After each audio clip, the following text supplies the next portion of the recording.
네, 요새 뭐 아시아 선수를 대상으로 한 이제 UFC 오디션 프로그램 로드 투 UFC RTU가 바로 시작이 됐죠. 지금까지 RTU 시즌 3까지 진행이 됐는데 매 시즌마다 우리나라에서 최소 한 명의 우승자, 즉 UFC 계약자를 계속해서 만들어내고 있습니다. 그런 만큼 이번 RTU에서도 주목을 많이 받고 있고, 또한 RTU 시즌마다 유독 주목을 많이 받는 선수들이 꼭 한 명씩 있거든요. 이번 시즌 RTU 시즌 4에서는 주목을 가장 많이 받는 주인공이 바로 국내에서 인기가 높은 단체인 블랙컴뱃에서 좋은 활약을 기반으로 한 주목도가 높은 영보스 박어진 선수를 꼽을 수가 있습니다. 그런데 박어진 선수가 토너먼트 1회전인 8강전에서 탈락을 하면서 많은 팬들이 이에 대한 아쉬움을 토로하고 있거든요. 그래서 오늘은 박어진 선수에 대한 컨텐츠를 준비했습니다.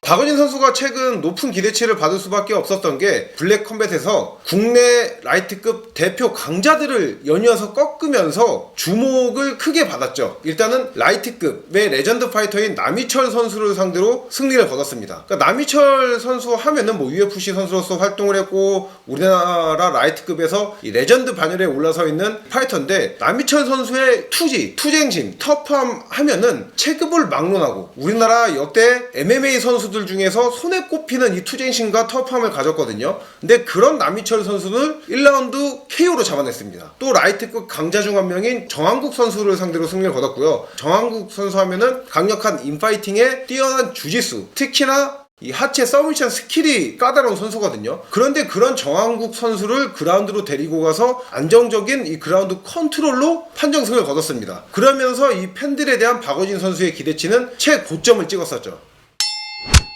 그런 박어진 선수가 이 RTU 1회전에 탈락하면서 결국에 팬들이 많이 아쉬워하고 있는 겁니다. 그런데 이 박어진 선수가 RTU 시즌4가 열린다는 이 소식이 발표가 됐을 때 박어진 선수에 대한 주목이 굉장히 높았어요. 그러니까 박어진 선수가 과연 RTU에 참가를 할 것이냐 안 할 것이냐, 이거에 주목이 많이 됐었거든요. 왜 그러냐면은 박어진 선수와 같이 블랙컴뱃에서 활동을 하는 국내 패더급 대표 강자인 김재영 선수 같은 경우에는 RTU에 참가를 할 능력이, 커리어가 충분함에도 불구하고 본인이 일단 이번 RTU는 참가하지 않고 블랙컴뱃에서 활동에 집중하겠다고 얘기를 하면서 그렇다면 박어진은 RTU 진출하는 거야 아니면 블랙컴뱃에서 남아서 활동을 하는 거야, 이걸로 이 화제가 좀 많이 됐습니다. 그도 그럴 게 박어진 선수가 2001년생으로 이제 만 23살이에요. 그러니까 앞으로 뭐 내년뿐만 아니라 내후년까지도 경험 충분히 쌓다가 RTU 진출해도 충분히 늦지 않는, 또 어떻게 보면은 그때가 더 시기가 맞을 수도 있는 선수다 보니까 과연 박어진이 RTU에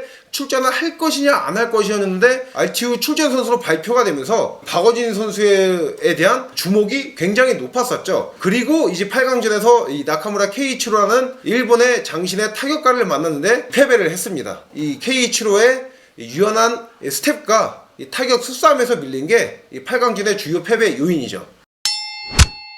지금 이 박어진 선수 패배에 대해서 뭐 아쉬움, 그러니까 기대가 큰 만큼 당연히 아쉬움도 크죠. 그래서 이런 아쉬움을 토로하는 분들도 꽤 많습니다. 뭐 여기까지는 괜찮아요. 그런데 이 비판을 넘어서 이 도를 넘은 이 조롱에 가까운 의견들, 이 댓글들이 진짜 많습니다. 그러니까 눈살이 굉장히 찌푸려져요. 니네 좀 그만 적당히 해라.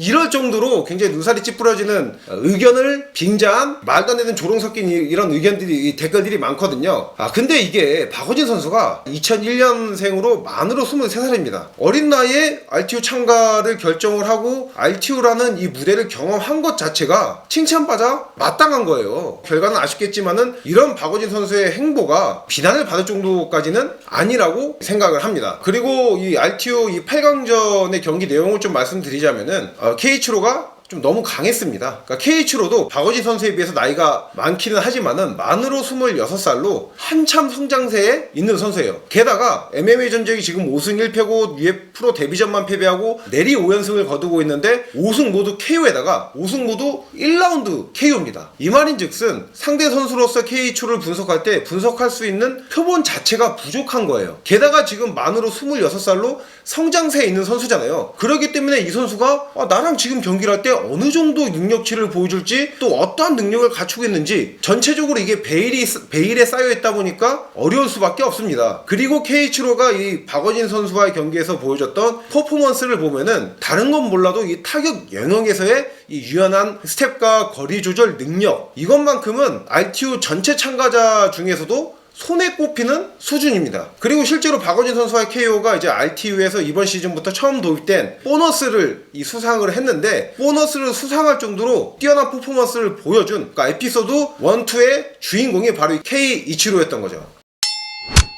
그리고 저는 이 경기를 통해서 좀 말씀을 드리고 싶은 게, 박원진 선수의 커리어는 진짜 MMA 선수로서 발전을 해 나갈 수 있는 기점이 이 경기를 통해서 바로 이 시작이라고 생각을 합니다. 또 이 경기를 통해서 저는 박원진 선수가 이 본인의 체급을 확실히 정할 필요성이 좀 있다고 느꼈어요. 왜냐면은 박원진 선수가 이번에 패더급으로 출전을 했잖아요. 그런데 최근 2년 동안 박원진 선수는 라이트급으로 활동을 했습니다. 그러니까 박원진 선수가 프로 초기에 패더급으로 활동을 했는데, 마지막으로 이제 패더급 경기를 뛰었던 게 2023년 4월에 펼쳐진 링 챔피언십에서의 패더급 경기가 마지막 패더급 경기예요. 그 이후에 박원진 선수가 총 5경기를 치렀는데 5경기 모두 라이트급 경기를 뛰었습니다. 그런데 박원진 선수가 이제 만으로 23살의 선수인데, 그런 선수가 패더급에서 라이트급으로 한 체급 올려서 2년 동안 프로 오전을 뛰면서 활동을 했잖아요. 그러면 당연히 신체 사이즈, 이 근육량은 증가할 수밖에 없습니다. 그리고 설사 박원진 선수가 체급을 올리지 않았다고 하더라도 한참 이 신체 프레임이 성장하는 시기에 있는 선수이기 때문에 계속해서 근육량은 증가하고 몸이 더 커졌을 거란 말이죠. 그런데 이 상황에서 한 체급을 내린다?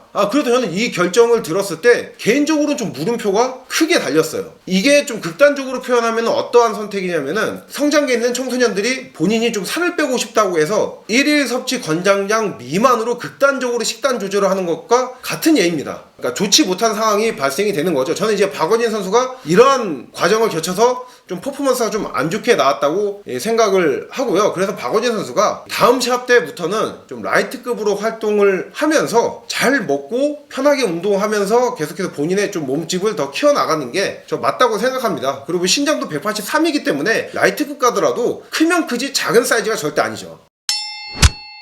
그래서 일단 저는 박원진 선수에 대한 전망은 굉장히 밝게 봅니다. 그리고 또 라이트급 선수로서 좋은 활약을 계속 펼쳐나가고 자리를 잡는 게 메리트가 있는 게, 과거에는 우리나라 라이트급이 우리나라 MMA를 대표하는 체급이었어요. 강자들이 굉장히 많았는데, 현재는 지금 라이트급에서 내놓으라 할 만한 월드클래스 레벨의 강자가 없습니다. 단편적으로 기록만 놓고 보더라도 우리나라 선수가 UFC 라이트급에서 뛰었던 마지막 경기는 마동현 선수의 2019년 12월 경기가 마지막입니다. 2020년 대에 들어서 우리나라 선수가 라이트급에서 UFC 무대 진출해서 활약을 한 게 전무한 상황이에요. 저는 이런 상황에서 박원진 선수가 라이트급에서 계속해서 경험을 쌓아 나가면서 좋은 모습을 보여주면은 우리나라 라이트급을 대표하는 강자, 또 UFC까지 진출해서 좋은 활약을 펼칠 수 있을 거라고 생각을 하고요. 또 제가 이런 박원진 선수에 대해서 좋은 평가를 내리는 가장 큰 이유가, 어린 나이임에도 불구하고 웰라운디드한 능력치를 가지고 있고요. 또 이런 능력치를 기반으로 MMA적으로 제가 항상 말씀드리는 이 타격과 그래플링과 타격 연계를 조화롭게 하면서 경기를 풀어가려고 하는 모습, 이런 움직임, 또 훈련 과정들이 보이는 선수예요. 그런 만큼 박원진 선수의 잠재 능력은 우리나라 라이트급 대표 강자, 또 넘어서서 UFC의 라이트급으로 들어가서 좋은 활약을 펼치게 충분한 재능과 잠재력을 갖추고 있는 선수다. 그리고 이번 경기 패배가 박원진 선수 커리어의 끝이 아니라 이제부터 시작을 알리는 경기다, 이렇게 평가를 합니다. 그래서 오늘은 RTU 시즌4에서 큰 주목을 받았지만은 아쉽게 패배를 한 박원진 선수에 대한 내용을 준비해 봤고요. 다음 시간에도 유익한 콘텐츠로 찾아뵙도록 하겠습니다. 렛츠 댄스!